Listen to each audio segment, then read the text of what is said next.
Humic acid क्या है और ये हमारी फसल में क्या काम करता है, हमारी धान की फसल में इसको गिरने से क्या लाभ हमें मिलता है। तो आज मैं इसमें सारी बात बताने वाला हूँ कि जो ह्यूमिक एसिड है उसके हमें क्या रिजल्ट धान के अंदर देखने को मिलते हैं। तो चलिए किसान भाइयों, जो भी हमारे चैनल पर नए हैं सबसे पहले जाकर के हमारे चैनल को सब्सक्राइब कर लें। तो चलिए किसान भाइयों, वीडियो को शुरू करते हैं। तो जैसे किसान से जो धान की जो रोपाई है वो तकरीबन सभी जगह पर पूरी हो चुकी है। तो अब हम उसमें जो अपने यूरिया डालते हैं, पहला यूरिया हमें कब डालना चाहिए और सेकंड यूरिया हमें कब डालना चाहिए वो मैंने आपको पहली वीडियो में बता चुका हूँ। तो अब हम बात कर लेते हैं कि जो हमारा ह्यूमिक एसिड आता है वो हमारी फसल यानी कि धान की फसल में हम उसको डालने से हमें क्या लाभ उसके देखने को मिलते हैं, क्यों हम उसको अपने धान के फसल में इस्तेमाल करें। तो कुछ किसान भाइयों का प्रश्न भी ये रहता है। तो आज मैं इसके बारे में आपको सारी बातें बताने वाला हूँ, इसके बारे में सारी इन्फॉर्मेशन देने वाला हूँ। तो आप ये वीडियो स्किप न करके वीडियो को एंड तक जरूर देखें।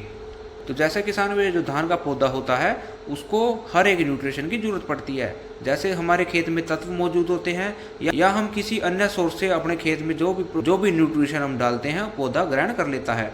तो किसान साथियों, कई बार होता क्या है कि हम सारे न्यूट्रिशन अपने खेत में डालते हैं, उसके बावजूद भी हमें जो रिजल्ट है इतना प्रॉपर उनका देखने को नहीं मिलता, क्योंकि जो हमारे पौधे की जो ग्रोथ है या हमारे पौधे के अंदर जो कल्ले की जो मात्रा होती है वो बहुत कम हमें दिखाई देती है। तो कुछ किसान साथी टेंशन भी लेने लग जाते हैं कि हमने इतना खर्चा भी कर दिया, इतने माइक्रोन्यूट्रिएंट भी डाल दिए, लेकिन हमें जो रिजल्ट है उस हिसाब से नहीं मिल पाया। क्योंकि किसान भाई, ये होता क्या है कि हमारा जो कई बार जो हमारे खेत का पीएच मान होता है वो कई बार 7 से ऊपर चला जाता है। जो हमारी जो सोइल होती है वो अल्कलाइन हो जाती है।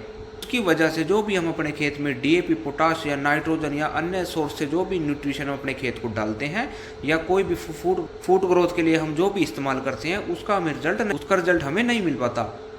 तो किसान साथियों, इसी को मोबिलाइज करने के लिए यानी कि इन्हीं चीज़ों को किसान साथियों एक्टिव करने के लिए हम जो ह्यूमिक एसिड है उसको अपने खेत में प्रयोग करते हैं। क्योंकि जो ह्यूमिक एसिड होता है, जो हमारे खेत में जो तत्व मौजूद होते हैं उसको पौधा ग्रहण नहीं कर पाता, क्योंकि वो फिक्स फॉर्म में हमारे खेत में पड़े रहते हैं और उसकी वजह है हमारा खेत का पीएच मान। तो सबसे पहले हम अपने जो खेत का जो पीएच मान बढ़ा हुआ है उसको नॉर्मल करना है और हम उसमें अपना ह्यूमिक एसिड इस्तेमाल करेंगे, जिससे कि जो हमारे खेत में जितने भी तत्व पड़े हुए हैं या जितने भी न्यूट्रिशन हमारी खेत के अंदर फिक्स पड़े हुए हैं जो पौधे को नहीं मिल पा रहे हैं, तो हम उसको मोबिलाइज करने के लिए अपने खेत में ह्यूमिक एसिड का इस्तेमाल करेंगे। तो किसान साथियों, जो ह्यूमिक एसिड होता है, एक तो वो जो हमारा खेत में न्यूट्रिशन पड़े होते हैं उसको मोबिलाइज करने का काम करता है, और साथ में जब पौधे की जो जड़ें होती है उनको बड़ा और विकसित करने में बहुत सहायक होता है। तो इसका जो लाभ होता है खेत में बहुत ज़्यादा देखने को मिलता है। तो इसको हर एक फसल में किसान साथियों को इस्तेमाल करना चाहिए। जैसे धान की फसल है, धान की फसल में आप लिक्विड वाला जो ह्यूमिक एसिड आता है वो भी ले सकते हैं। एक पाउडर फॉर्म में जो ह्यूमिक एसिड आता है वो भी किसान साथी आप ले सकते हैं। तो किसान भाइयों, मार्केट में जैसे ह्यूमिक एसिड आता है उसके साथ एक फ्लूविक एसिड भी आता है।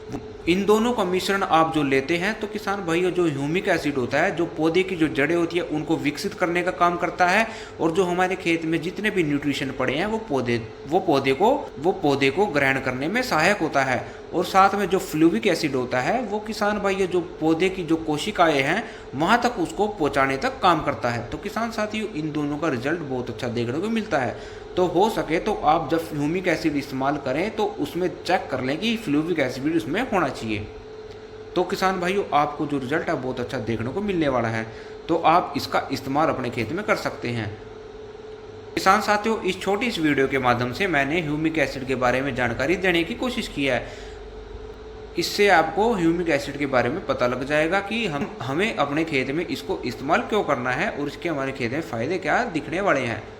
तो चलिए किसान साथियों, वीडियो अच्छी लगे तो वीडियो को लाइक, शेयर और चैनल को सब्सक्राइब करना ना भूलें। धन्यवाद।